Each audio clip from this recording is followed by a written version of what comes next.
اعوذ باللہ من الشیطان الرجیم بسم اللہ الرحمن الرحیم السلام علیک ایتھا الصدیقۃ الشہیدہ۔ ناظرین کرام، جیسا کہ آپ بخوبی آگاہ ہیں، ایام فاطمیہ گزر رہے ہیں اور ان مہم ترین ایام میں آپ کی خدمت میں ایک اہم موضوع کے ساتھ حاضر ہوئے ہیں، اور وہ ہے جناب سیدہ سلام اللہ علیہا کے سیاسی افکار اور ان کے عملی اقدامات کے متعلق۔ تو اس موضوع پہ ہمارے ساتھ گفتگو کرنے کے لیے آج اسٹوڈیو میں تشریف فرما ہے استاد حوزہ علم یعقوم جناب حجت الاسلام والمسلمین آقا سید محمد حسن رضوی حفظہ اللہ۔ تو انشاءاللہ اس موضوع کے متعلق ہم گفتگو کرتے ہیں آپس میں۔ السلام علیکم ورحمۃ اللہ۔ وعلیکم السلام ورحمۃ امید اللہ۔ آپ خیریت سے ہوں گے۔ الحمد بہت شکریہ آپ نے وقت دیا ہے اس اہم پروگرام کے لیے۔ تو آغا صاحب، سب سے پہلے میں یہ پوچھنا چاہوں گا، میں اس موضوع کے متعلق گفتگو کرنا چاہوں گا کہ جناب سیدہ سلام اللہ علیہا نے ایک عرصہ رسول اللہ صلی اللہ علیہ وآلہ وسلم کی امامت اور ان کی حکومت میں زندگی گزاری ہے، اور ایک عرصہ امیر المؤمنین کی خلافت اور ان کی حکومت میں زندگی گزاری ہے۔ تو اس پورے دورانیے میں جناب سیدہ سلام اللہ علیہا کی جو ذمہ داریاں تھیں وہ آیا صرف گھریلو ذمہ داریوں کی حد تک محدود تھی بی بی کی، یا اس سے بڑھ کر بھی بی بی کا کوئی موقف تھا حکومت اور اس وقت کے جو سیاسی حالات چل رہے تھے اس کے متعلق بی بی کا کوئی عملی کردار بھی تھا معاشرے میں؟ جی ہاں، جناب سیدہ سلام اللہ علیہا کی حیات طیبہ و زندگانی تا قیامت آنے والے بشر کے لیے اسوہ حسنہ ہے۔ یہاں پہ جناب سیدہ سلام اللہ علیہا چونکہ ایک جامع شخصیت ہیں، اور اس جامعیت کو مد نظر رکھتے ہوئے ہمیں مختلف پہلوؤں سے موقع مل جاتا ہے کہ ہم ان کی شخصیت سے استفادہ کریں۔ انہی پہلوؤں میں سے ایک پہلو ان کا اس دور میں جو سیاسی مسائل تھے اور اس سیاسی مسائل میں بھرپور ایک کردار ادا کرنا، اور یہ کردار ادا کرنا واقعاً ایک بہت بڑے پیمانے پہ ہمارے لیے کئی جہات سے ایک خزانہ عملی اقدامات کے اعتبار سے ہمیں مہیا ہو جاتا ہے۔ صحیح۔ چونکہ خاتون کی بلا شک و شبہ ایک اہم وظائف جو ہیں وہ گھرانے کے اندر ہیں، صحیح۔ اس کے ساتھ ساتھ شوہر اور بچوں کے علاوہ بیرونی طور پہ جو مسلمانوں کے حالات ہیں اس سے آگاہی اور اس میں ایک مدد اور کمک کرنے کے لیے اپنے آپ کو پیش کرنا، یہ ایک سخت خاتون کے لیے ذمہ داری ہو جاتی ہے۔ جناب سیدہ سلام اللہ علیہا اس حوالے سے اپنے کمال اور اوج کی اوپر ہمیں دکھائی دیتی ہیں۔ صحیح۔ اب نبی اکرم صلی اللہ علیہ وسلم نے حکومت اسلامی کا قیام کیا۔ حکومت کا قیام اور اس حکومت میں بعنوان حاکم معاشرے کو چلانا، تدبیر کرنا، اس کو کنٹرول کرنا، یقیناً یہ سیاست اسلامی کہلائے گی۔ اس کو آپ کوئی اور نام نہیں دے پائیں گے۔ یہ اللہ سبحانہ و تعالیٰ نے سیاست کرنے کے لیے نبی صلی اللہ علیہ وسلم کو متعین کیا۔ یہاں پہ نبی اکرم صلی اللہ علیہ وسلم کے جتنے بھی امور ہیں ایک دفعہ اس کی اطاعت لازم ہے۔ جناب سیدہ سلام اللہ علیہا اس باب سے اپنے والد گرامی کو حاکم وقت، یعنی جو اللہ تعالیٰ کی طرف سے حاکم قرار دیا گیا ہے، ان کی اطاعت اپنے اوپر لازم و واجب قرار دیتی تھی۔ صحیح۔ اچھا، اب ہم آ جاتے ہیں اسی اعتبار سے، چونکہ ان کے سیاسی موقف کو ہمارے لیے جاننا بہت ضروری ہے۔ اور رسول صلی اللہ علیہ وسلم کی حیات طیبہ میں انہوں نے 10 سال گزارے جب حکومت اسلامی قائم رہی۔ مدینہ منورہ میں 1 ہجری کے بعد حکومت قائم ہو گئی، اور رحلت رسول شہادت رسول صلی اللہ علیہ وسلم تک 10 ہجری تک یہ حکومت قائم رہی، اور اس میں جناب سیدہ سلام اللہ علیہا اپنا کردار اجتماعی دنیا میں بھی ادا کرتی رہیں، سیاسی اعتبار سے بھی جو ان کی ذمہ داری بنتی تھی اس کو بھی ادا کرتی رہیں، اور گھریلو امور کو بھی چلاتی رہیں۔ اچھا، معذرت کے ساتھ اسی جگہ پہ میں ایک پوائنٹ میرے ذہن میں آیا، وہ یہ کہ جناب سیدہ نے اس پورے دورانیے میں جو 10 سالہ رسول اللہ کی حکومت میں جو زندگی گزاری، اور جیسا کہ آپ نے فرمایا کہ انہوں نے اپنا سیاسی اور اجتماعی کردار بھی ادا کیا، آیا یہ کس عنوان سے بی بی نے مثلا وہ سیاسی اور اجتماعی کردار ادا کیا؟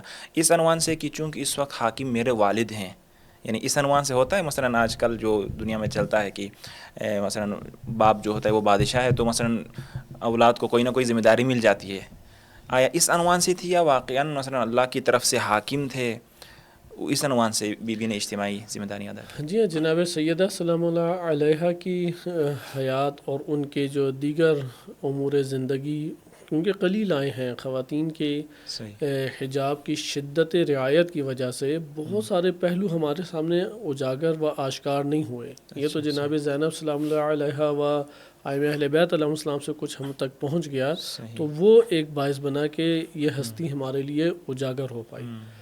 تو بلا شک و شبہ جناب سیدہ سلام اللہ علیہا وہ نبی اکرم صلی اللہ علیہ وسلم کو نبی، رسول اور اپنے اوپر صاحب اطاعت، جس کی اطاعت کرنا لازم ہے، اس عنوان سے امام تسلیم کرتی تھیں، اور ان کی ہر بات کو حکم کے طور پہ جناب سیدہ سلام اللہ علیہا لیا کرتی تھی. ہاں، ایک یہ بھی تعلق پدرانہ اور باپ کے ساتھ جو ایک شفیقانہ تعلق ہے، جیسے ام ابیہا کہا گیا، وہ بھی اپنی اوج پہ پہنچا ہوا ہے. اس کے اوپر تو ہمارے معاشرے میں کلام بہت زیادہ ہے مختلف ممبروں سے، علماء سے. تو یہ پہلو تو آشکار ہے ان کا جو نبی اکرم صلی اللہ علیہ وسلم سے شدت ربط اور تعلق تھا. اور جب وہ ابھی 3 یا 4 سال کی تھی تب سے خدمت رسول صلی اللہ علیہ وسلم انجام دے رہی تھیں، اور رسول صلی اللہ علیہ وسلم ایک سکون حاصل کیا کرتے تھے، یہاں تک کہ لقب پڑ گیا کہ ام ابیہا. صحیح ہے، اپنے باپ کی ماں. یعنی ایک ماں جس طریقے سے تدبیر کرتی ہے اور ایک ماحول کو آرامش پہنچانے کے لیے اب زحمات اٹھاتی ہے، جناب سیدہ سلام اللہ علیہا وہ بچپنے سے ہی ان امور کو انجام دیتی تھیں. صاحب یہ رسول اللہ کی جو حدیث ہے کہ فاطمہ بضعۃ منی، تو اس میں مثلا جناب سیدہ میری جگر کا ٹکڑا ہے، تو اس میں بعض علماء جو مثلا اس کی تفسیر کرتے ہیں وہ یہ کہ مثلا رسول اللہ یہ نہیں کہ مثلا میں رسول ہوں، باپ کی جگر کے مثلا ٹکڑا ہے، اس عنوان سے نہیں، بلکہ وہ رسالت کا مثلا ایک حصہ ہے. یعنی اس طرح سے رسول اللہ کو یوں بیان کرنا چاہ رہے تھے، اور رسالت کی ابلاغ اور تبلیغ میں بیوی کا بہت زیادہ کردار تھا، اس وجہ سے یہ فرمایا. جی، کردار تو نبی اکرم صلی اللہ علیہ وسلم کے وظائف نبوت و رسالت و امامت، اس میں تو انہی ہستیوں کا سب سے زیادہ بڑا کردار ہے، اور اس کردار کی وجہ سے ہی شہادت کا مقام اور سعادت بھی حاصل ہے. اس میں تو شک نہیں ہے. البتہ یہ ایک اور تفسیر بھی رکھتی ہے فاطمہ تو بضعۃ منی، چونکہ یہاں پہ نبی صلی اللہ علیہ وسلم اپنی ہستی سے نسبت دے رہے ہیں. یعنی وہ مقام جو نبی اکرم صلی اللہ علیہ وسلم ایک اوج کی بلندی کا مقام باطنی ولایت کے طور پہ رکھتے ہیں، اس سے تعبیر کیا جا رہا ہے. یہ تعبیر اور یہ تفسیر جو ہے یہ اکثر ہمارے علماء نے اس کو مبانی جو ہمارے پاس علمی مبانی ہیں اور آیات روایات ہیں اس کے تناظر میں ذکر کیا. یہ فضائل کا وہ پہلو ہے کہ اس اعتبار سے افراد سوائے معصومین کے درک نہیں کر سکتے جناب سیدہ سلام اللہ علیہا کی عظمت کو. یہاں پہ یعنی وہ ولایت کبریٰ کے اوپر جناب سیدہ سلام اللہ علیہا فائز ہیں، عصمت کبریٰ کے اوپر فائز ہیں. یہ وہ پہلو ہے کہ جو فضائل کی دنیا میں بالخصوص ذکر کیا جاتا ہے، اور ان کی عظمت اور ہستی کی بلندی کو جس طرح سے کسی امام سے بھی ہے، جس طرح امام زمان سے غالباً کی ہم سب لوگوں پر حجت ہیں، اور حضرت زہرا جو ہے ہمارے اوپر حجت ہے، ہمارے اوپر حجت ہیں. جی ہاں، حجت سے مراد یہ ولایت باطنی ہے. بضعۃ منی چونکہ یہ اہل سنت کتب میں بھی صحیح سند طریق سے وارد ہوئی ہے، اور اہل سنت بھی اسے ذکر کرتے ہیں. البتہ وہ اسے باپ بیٹی کے تناظر میں دیکھ لیتے ہیں. یہ باپ بیٹی کے تناظر کی بات نہیں ہے، کیونکہ نبی صلی اللہ علیہ وسلم اپنے اصل ہستی، اپنے وجود سے یہ نسبت دے رہے ہیں کہ وہ میرے وجود کا حصہ ہیں. تو وجود رسالت مآب صلی اللہ علیہ وسلم باطنی طور پہ ولایت کے ایک عظیم ترین مرتبے کے اوپر فائز ہیں. یعنی ادھر ہمیں ایک فرق کرنا پڑے گا، نبوت، رسالت اور امامت یہ عہدے ہیں، صحیح ہے، لیکن ولایت مرتبہ ہے، درجہ ہے. جناب سیدہ سلام اللہ علیہا نبوت، رسالت، امامت کسی عہدے پر نہیں ہے، کیونکہ یہ عہدہ خواتین کے لیے ہے نہیں، یہ اس دنیا کے اندر عہدہ ہے. البتہ یہ عہدہ کس کو ملتا ہے؟ وہ معصوم ہونا لازم ہے. یہ عہدہ جو ہے نا اس کو نبوت اور رسالت معصوم ہستی کو ملے گا. جناب سیدہ سلام اللہ علیہ معصوم ہیں، لیکن وہ یہ عہدہ کیوں نہیں لے پائیں گی؟ چونکہ یہ اس دنیا کے اندر مردوں کے لیے قرار دیا کہ مردوں ہی سے سازگار ہے. جناب سیدہ سلام اللہ علیہ بس ہمیں یہ پتہ لگ گیا ایک عہدہ ہے اور ایک مرتبہ اور درجہ ہے. مرتبے اور درجے کے اعتبار سے وہ ولایت کبریٰ کے اوپر فائز ہیں. صحیح لیکن جب یہ عہدے کی طرف آئیں صحیح تو ہو سکتا ہے کہ کئی افراد ہیں جو عہدہ لینے کی استطاعت اور صلاحیت رکھتے ہیں لیکن ایک فرد کو مل سکتا ہے. مثلا موسیٰ علیہ السلام و ہارون علیہ السلام دونوں ایک ہی وقت میں ہیں تو یہ عہدہ ایک کے پاس آئے گا, صلاحیت دونوں رکھتے ہیں. صحیح اہل سنت میں تواتر کے ساتھ یہ روایت آئی ہے کہ نبی صلی اللہ علیہ وسلم نے غزوہ تبوک کے مورد میں فرمایا امیر المومنین علیہ الصلوۃ والسلام کو کہ میری تم سے وہی نسبت ہے جو, یا تمہاری مجھ سے وہی نسبت ہے جو ہارون کو موسیٰ سے تھی. صحیح اللہ لا نبی بعدی, میرے بعد کوئی نبی نہیں ہے. یعنی یہ صلاحیت کے اعتبار سے نبوت کا عہدہ مل سکتا ہے لیکن نبوت کا عہدہ ختم ہو رہا ہے اس لیے تم یہ نبوت کا عہدہ نہیں لے سکتے. رسالت کا عہدہ ختم ہو رہا ہے اس لیے رسالت کا عہدہ آگے چل نہیں سکتا. صحیح ہے.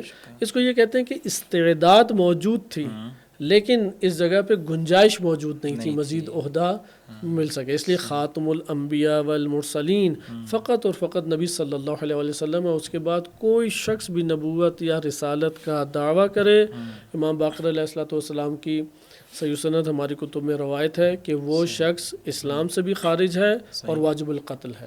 کوئی بھی نہیں یہ دعویٰ کر سکتا. اس لیے کوئی یہاں پہ اب یہ عہدوں کی تقسیم کی بات کرے تو غلو میں شمار ہوگا جو اسے دائرہ اسلام سے خارج کر سکتا ہے. البتہ ہم جناب سیدہ سلام اللہ علیہ کی جب یہاں پہ بات کریں گے, جیسے فاطمہ بضعۃ منی آپ نے عرض کیا, تو یہ مقام اور درجہ ولایت کو ذکر کر رہا ہے.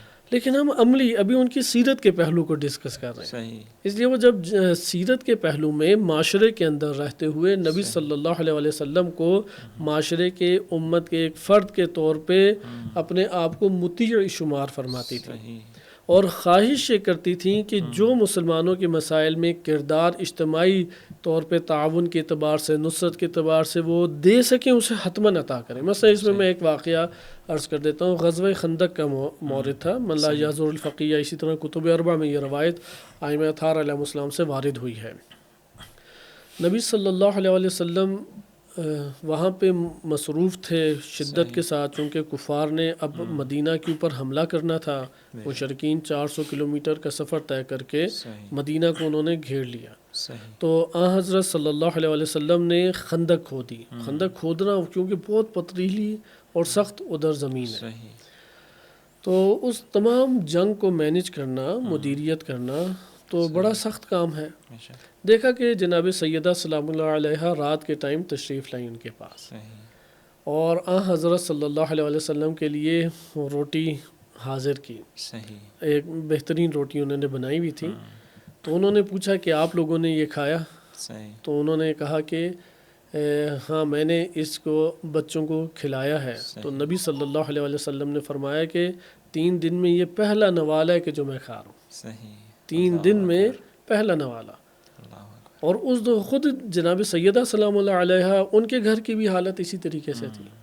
اب یہاں پہ جہاد کے اندر رسول صلی اللہ علیہ وسلم ان کی نصرت کرنا, ان کی مدد کرنا, ان کا خیال رکھنا, یہ خود ایک بہت بڑی نصرت اور مدد ہے اجتماعی طور پہ. اسی طرح جنگوں کے اندر جناب سیدہ سلام اللہ علیہ اس حوالے سے مدد فرماتی تھی. پانی پہنچانا, مریضوں کے لیے, یہ جو زخمی ہیں ان کے لیے فلفور جسے کہتے ہیں ہنگامی امداد پہنچانا. جیسے جنگ احد میں بھی بی بی کے جنگ احد میں بھی جناب سیدہ سلام اللہ علیہ پہنچ گئی, جب رسول اللہ زخمی ہوئے تھے اور اس معاملے تو وہ سب خطرات کو لے لیتی تھی.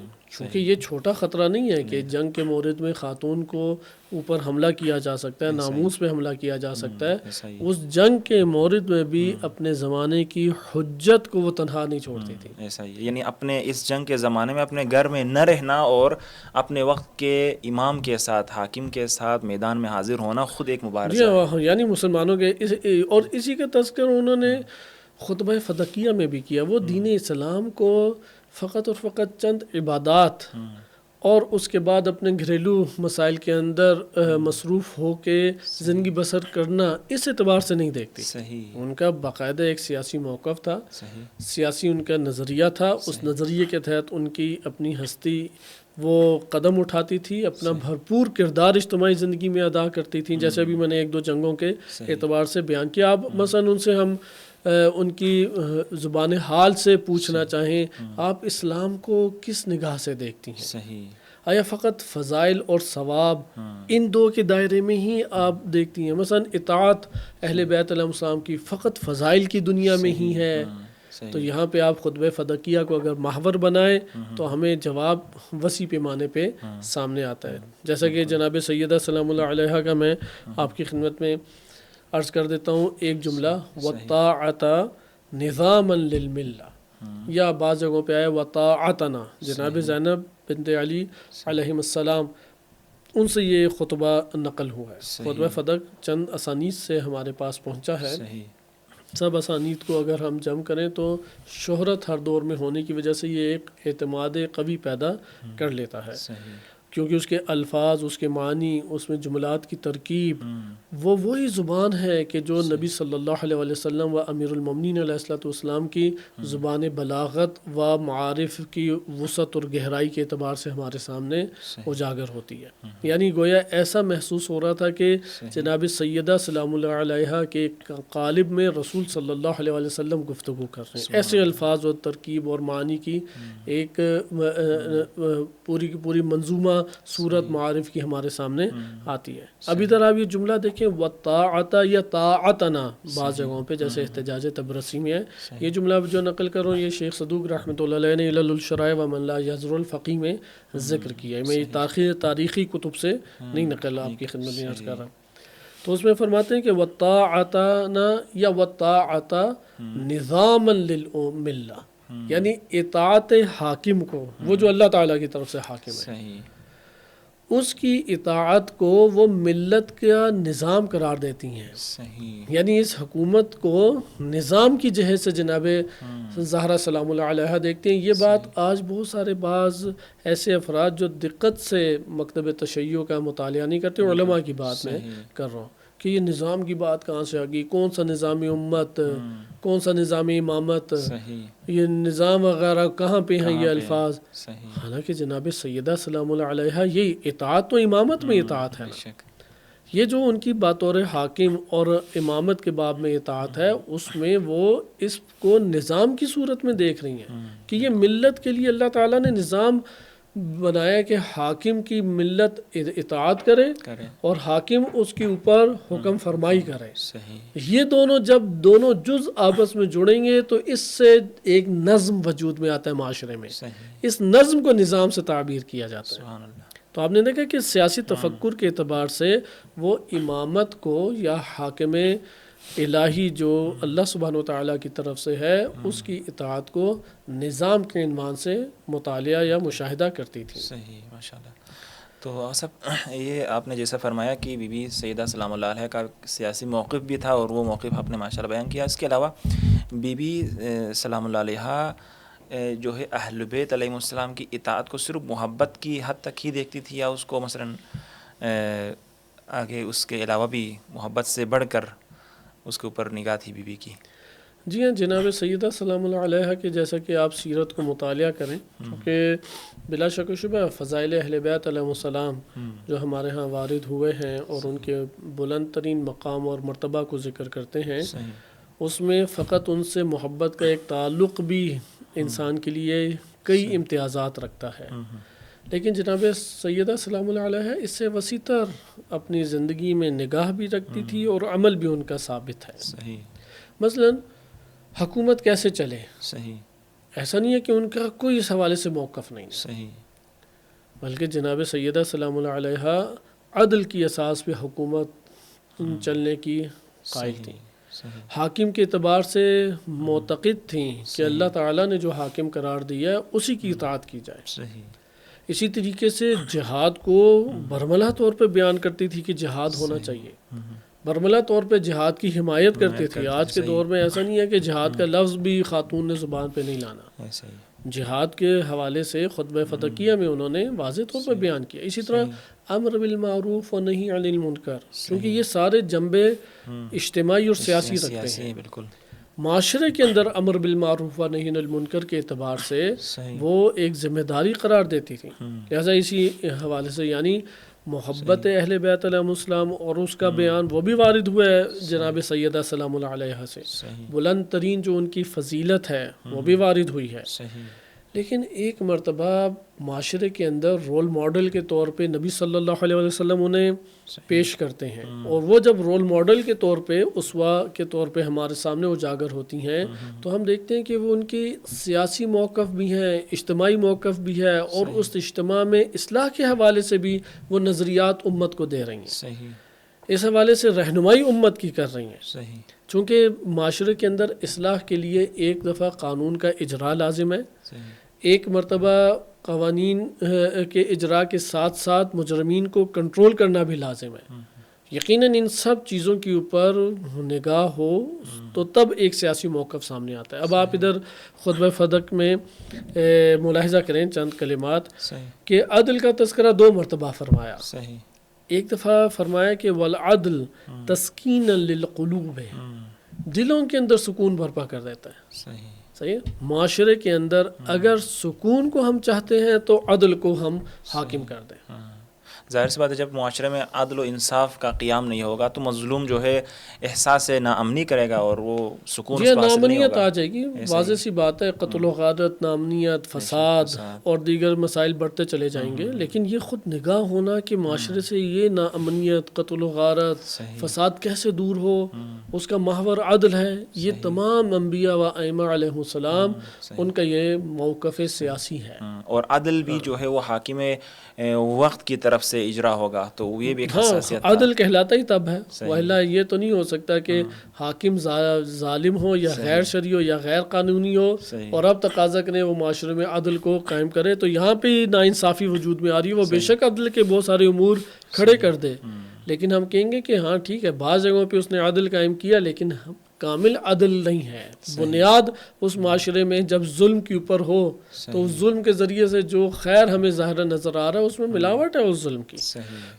خلاصہ کلام جناب سیدہ سلام اللہ علیہ کا موقف کیا تھا، والعدل تسکین للقلوب ہے، معاشرے کے دلوں میں اگر سکون کو برپا کرنا چاہتے ہو، تسکین کو برپا کرنا چاہتے ہو تو عدل کو قائم کرو، معاشرے کے اندر عدل حاکم ہو۔ دوسری جگہ پہ اسی خطبے میں پھر چند سطور کے بعد ارشاد فرماتی ہیں والعدل فی الاحکام، یہ جو حکم دینا ہے اس میں اگر عدل کو برپا کیا جائے، ایناسا للرعیت، عوام الناس کے لیے انس اور محبت کا باعث بن جائے گا، وَإِلَّا قانون سے آپ دیکھتے ہیں کہ قانون کے اوپر عمل بڑا دشوار عوام کو لگتا ہے، صحیح ہے، بڑا چیختے ہیں، چلاتے ہیں، خلاف ورزی کریں گے، اب سب کو آپ نہ پکڑ دھکڑ کر سکتے ہیں، بالآخر لوگوں کی رغبت کو بڑھائیں گے تو لوگ اس کے اوپر عمل کریں گے۔ آپ کوڑے کے ذریعے تو سب کو نہیں چلا سکتے، جیسا کہ بعض خلفاء نے کوڑے کو پکڑ کے سب کو چلانا چاہا تو اسی سے طبقاتی نظام وجود میں آ گئے، اسی سے نامنیت آ گئی، حتیٰ کہ بعض علاقے آزاد ہی نہیں کرائے جا سکے اور ادھر باغی جو ہیں وہ مضبوط ترین قدموں کے ساتھ وہاں پہ جم گئے۔ جیسے شام کا علاقہ تھا، وہاں پہ سابقہ خلفاء نہیں امیر المومنین علیہ السلام کے دور میں فرصت دی کہ وہ اپنے قدم کو جما لیں، چونکہ کوئی چھیڑ ہی نہیں سکتا تھا، یعنی وہ اس قدر خطرناک باغی گروہ ہیں، اور ان کے ساتھ ایسے عرب کے معاشرے کے غنڈے اور بدماش جڑے کہ امیر المومنین علیہ السلام کے علاوہ کسی میں جرت نہیں تھی کہ ان کے اوپر ہاتھ بھی ڈال سکے۔ یہ فقط امیر المومنین علیہ السلام کی شجاعت، تدبیر، حکمت، حوصلہ اور ان کے اندر یہ قوت موجود تھی کہ ان لوگوں کے اوپر ہاتھ ڈالیں۔ تو خلاصہ کلام جناب سیدہ سلام اللہ علیہ نے کیا بیان کیا کہ اگر عدل قائم کریں تو لوگ مانوس ہوں گے اس نظام سے، لوگ اس کی طرف آہستہ آہستہ آنا شروع ہو جائیں گے، صحیح ہے۔ ایناسا للرعیت، عدل کا حسن کیا ہے، سکون بھی برپا کرتا ہے اور انس و محبت بھی معاشرے کے اندر جنم دیتا ہے۔ اب یہ خود ایک سیاسی اور اجتماعی موقف ہے اس اعتبار سے۔ بی بی نے جو بعد از رحلت رسول جو اس نظام عدل کے قیام کے لیے جو قربانیاں بی بی نے پیش کی، تو آخر کیا مشکلات تھیں؟ یعنی بی بی نے اس حد تک قربانی دی اور اپنے جان کا نذرانہ بھی بی بی کو پیش کرنا پڑا، شہادت تک بی بی کو جانا پڑا، کیا مشکلات تھی؟ یعنی عدل کے قیام میں مشکلات تھیں، کیا وجوہات تھی ذرا؟ جی جناب سیدہ سلام اللہ علیہ 2 حجتوں کے درمیان ان کی زندگی بسر ہوئی۔ زیادہ عرصہ نبی صلی اللہ علیہ وسلم کے دور حکومت و امامت میں اور اس کے بعد امیر المومنین علیہ الصلوۃ والسلام کے دور امامت میں حکومت ہاتھ میں صحیح. نہیں آ سکی. اور اس حوالے سے جناب سیدہ سلام اللہ علیہ اجتماعی اصلاح کے حوالے سے عدل کے علاوہ جہاد اور عمل بالمعروف کو بھی صحیح. چونکہ لازم قرار دیتی تھیں، اس لیے امام علی علیہ السلام کے دور میں ان کے جو اقدامات ہیں وہ بھی مجاہدانہ ہیں، صحیح. صحیح. وہ بھی مقاومت کے اوپر مشتمل ہیں، استقامت کے اوپر مشتمل ہیں. صحیح.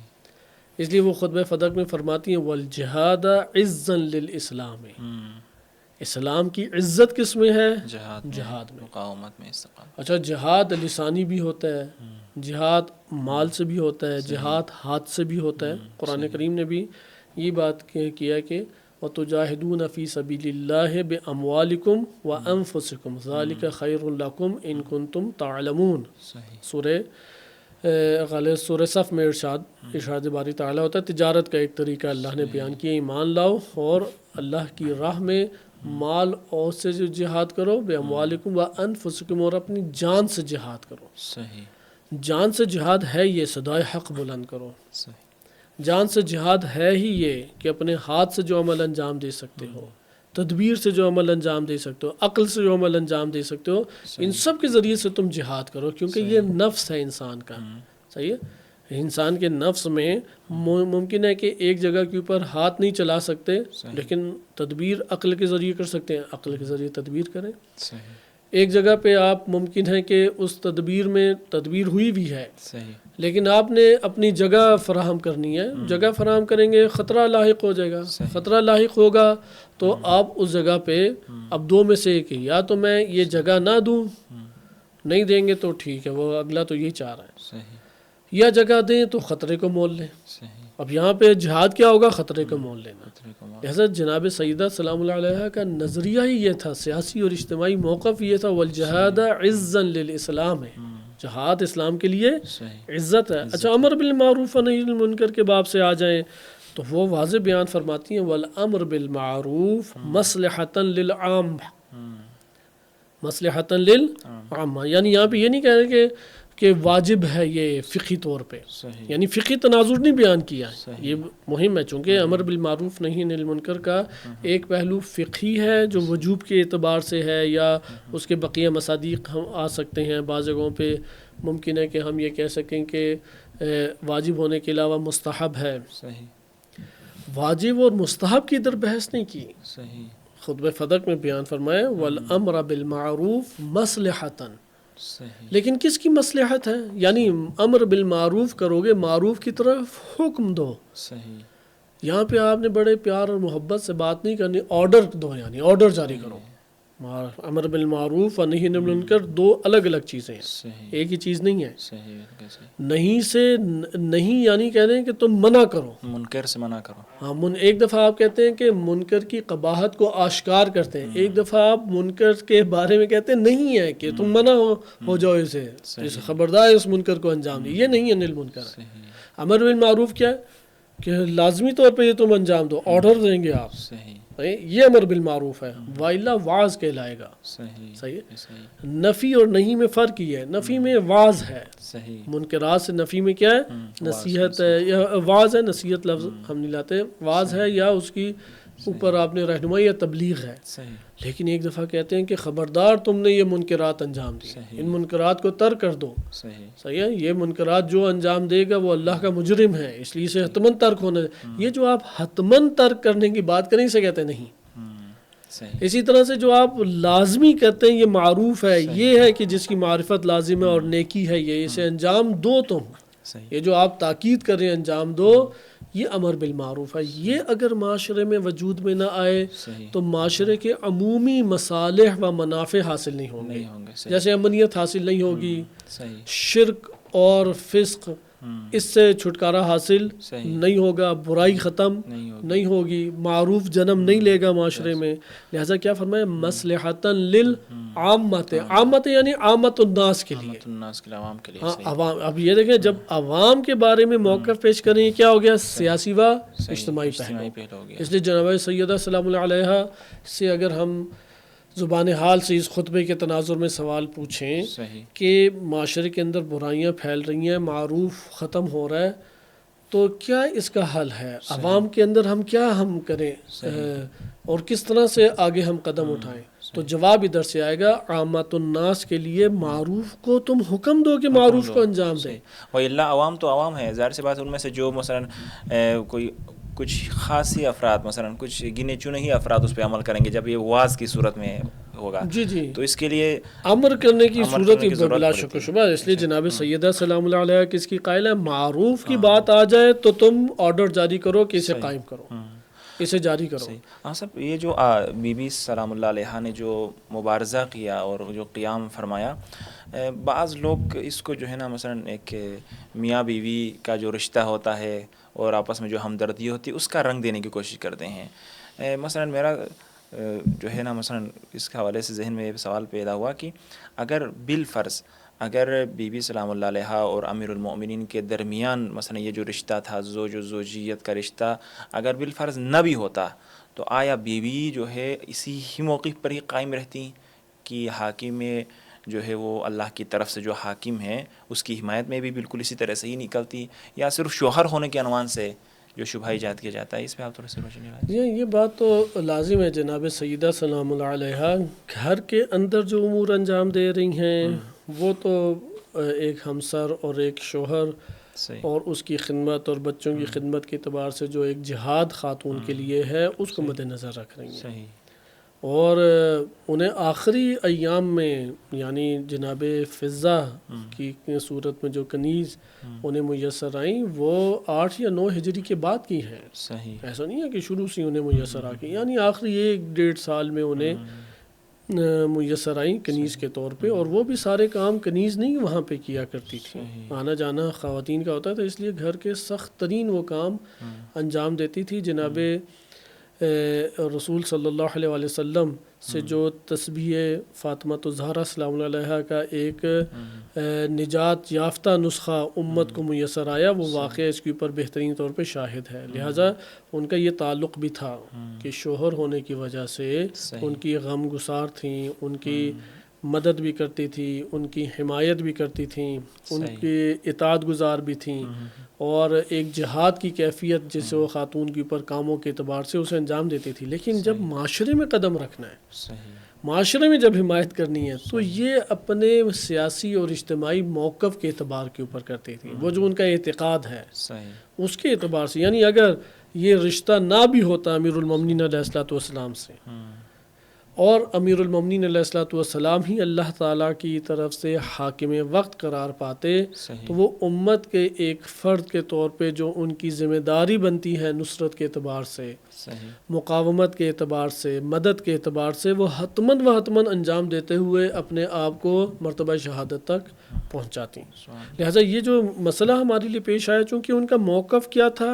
جہاد عزت ہے اسلام کے لیے. ان کا موقف کیا تھا کہ امر بالمعروف ہوگا تو معاشرے کے عمومی مصالح جو ہیں وہ امت کو حاصل ہوں گے. لہٰذا اس موقف کے تحت کہ وہ نظام کے طور پہ اطاعت کو لیتی تھیں، یہ جو 3-4 نکات میں نے عرض کیے ہیں، اس کی بنیاد پر انہوں نے تنہا قیام فرمایا. کوئی بھی ان کا مددگار معاشرے کے اندر نہیں ہے، تب بھی انہوں نے تدبیر اختیار کی، اپنے گھر کو پیش کیا، اپنی ہستی کو پیش کیا کہ اللہ سبحانہ و تعالیٰ کے دین کے دفاع کے لیے اور اس امت کے مصالح و منافع کے حصول کے لیے جو حکومت کا فلسفہ اللہ تعالیٰ نے قرار دی، اس میں حاکم کو اپنی جگہ پہ لانے کے لیے بھرپور قربانی دی.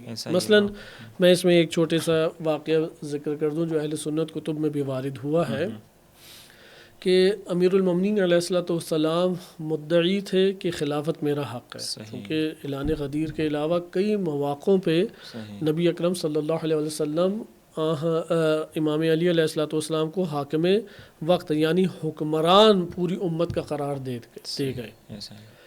اب وہ اپنے طور پہ میٹنگز کر رہے ہیں، جلسات مقرر کر رہے ہیں، جس میں جناب زبیر بھی ان کے ہمراہ ہیں، بنی ہاشم میں بعض افراد ہیں، دیگر ہیں. دوسری طرف ثقیفہ بنی ساعدہ میں بعض مہاجر اور بعض انصار کے باہمی گٹھ جوڑ سے حضرت ابوبکر کو خلیفہ قرار دے دیا گیا. امیر المومنین علیہ الصلوۃ والسلام و جناب فاطمہ سلام اللہ علیہ ہر دو نے ثقیفہ بنی ساعدہ کے موقف کو قبول نہیں کیا. صحیح. یہ اہل سنت اور شیعہ دونوں اس کے قائل ہیں. قائل ہے. صحیح.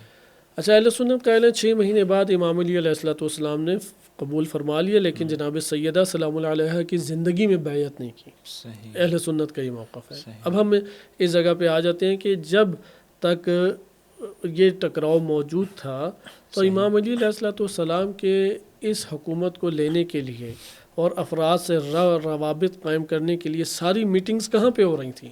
صحیح. وہ خود جناب سیدہ سلام اللہ علیہ کے گھر میں ہو رہی تھیں. صحیح. اور وہ گھر چونکہ احترام نبی صلی اللہ علیہ وسلم نے اس کا امت کے درمیان برپا فرمایا تھا کہ دیواریں اس گھر کی دیوار کے پاس کھڑے ہو کے آیت تطہیر تلاوت فرمایا کرتے تھے، تو پورا معاشرہ تو اس کو ایک احترام اور تقدس اور تعظیم کی نگاہ سے دیکھتا تھا، اس لیے ادھر کوئی نہیں اب انگلی اٹھا سکتا. صحیح ہے. صحیح.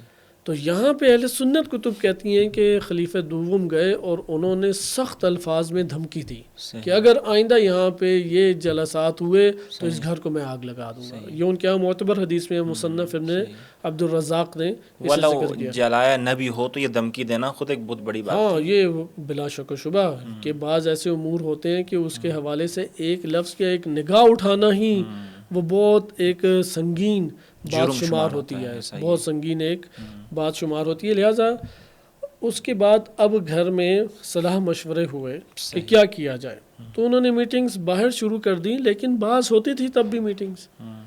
امام علی علیہ السلام نے اپنی سیاسی رفتار کو نہیں ترک کیا. صحیح. اور اس میں جناب سیدہ سلام اللہ علیہ چونکہ سیدۃ النساء العالمین کا انہیں لقب رسول اللہ کی زبانی میسر آ چکا ہے، آیت تطہیر ان کے اوپر نازل ہوئی. اس گھرانے کی تعظیم نبی صلی اللہ علیہ وسلم نے امت کے کو تربیت اس تعظیم کے اوپر کیا کہ جیسے ابھی بھی آپ دیکھتے ہیں اکثر بیشتر اہل سنت اہل بیت کے گھرانے کو ایمان کا اپنے لیے جز قرار دیتے ہیں، محبت اور اس سے تعلق کو. تو امت کو تربیت کیا رسول اللہ نے. تو یہاں پہ اس مسئلے میں چونکہ بھرپور ایک کمک اور مدد میسر آ رہی تھی، تو اس دور کے حالات کے تناظر میں مد مقابل جو گروہ تھا ایک شدید انہوں نے حملہ کیا، اور اس حملے کی فرصت موجود تھی. اس حملے کے حوالے سے ان کو خدشہ بھی موجود تھا. یعنی فرصت سے مراد یہ کہ انہوں نے اپنی سیاسی ایکٹیویٹیز نہیں ترک کی امام علی علیہ السلام نے. صحیح تدبیر مختلف، مثلا فدق کا مطالبہ ایک یہ نہیں ہے کہ خاتون کی ایک زمین ہے اور وہ کسی نے چھین لیا تو اپنی زمین واپس لینے گئی، اصلاً قطعاً ایسا نہیں تھا. فدق اس دور میں مالی سپورٹ کا ایک بڑا منبع شمار ہو رہا تھا، تو وہ امام علی علیہ السلام کے ہاتھ میں تھا، تو حکومت نے اس کے اوپر اساس منجمد کر لیا آج کی زبان میں. تو جناب سیدہ سلام اللہ علیہ نے جب یہ اساس منجمد ہوئے اس کے اوپر قیام فرمایا تاکہ اقتصادی راہ کھل جائے. ہر جگہ پہ وہ چھاپے مار کے میٹنگز ان کی ختم کرتے تھے. جناب سیدہ سلام اللہ علیہ نے اپنا گھر حاضر کر دیا. اب یہ جو سیاسی سپورٹ امام علی علیہ السلام کو میسر آ رہی ہے یہ باعث بنی کہ ان کو شہید کیا جائے، وإلا تو یہ ہاتھ سے ہماری حکومت چلی گئی. لہٰذا یہ بلا شک و شبہ رحلت و شہادت رسول صلی اللہ علیہ وسلم کے بعد امت کے دو گروہ آپس میں خلافت کے مسئلے کے اوپر حالت نزاع میں آئے. اس حالت نزاع میں امیر المومنین علیہ الصلوۃ والسلام کی بھرپور مدد رسول صلی اللہ علیہ وسلم اور اللہ سبحانہ وتعالیٰ کی جانب سے جو اعلان ہوا تھا رسول صلی اللہ علیہ وسلم نے کیا، اس وظیفے کو انجام دیتے ہوئے امر بالمعروف و نہی عن المنکر کیا، جہاد کیا عزاً للاسلام جو اسلام کی عزت ہے، اور اس میں شہادت کا رتبہ انہوں نے حاصل کیا. اور واقعاً جو امام الزمان علیہ السلام فرماتے ہیں کہ ہماری جدہ جو ہے ہمارے اوپر حجت ہیں، وہ میرے ذہن میں یہ نقطہ آ رہا ہے یہاں پر، چونکہ جناب سیدہ وہ واحد اولین ہستی ہیں جنہوں نے اس راہ میں قربانی دی ہے، اور بقیہ ائمہ نے اس کے بعد پھر قربانیاں دی ہیں. شاید اس عنوان سے جو ہے وہ اس نظام کی راہ میں جو بلا شک و شبہ کہ بلا شک و شبہ ان کی شہادت اس اعتبار سے امیر المومنین علیہ السلام کی سیاسی حکومت اور ان کی عادلانہ حکومت کے قیام کے لیے پہلی شہیدہ وہ جناب سیدہ سلام اللہ علیہ. تو بہت شکریہ صاحب، انتہائی مفید ہمارا پروگرام رہا ہے. انشاءاللہ ناظرین کرام امید ہے آپ نے اس پورے پروگرام سے استفادہ کیا ہوگا. تو ہمیں اجازت دیجیے گا اگلے پروگرام تک. والسلام علیکم ورحمۃ اللہ وبرکاتہ.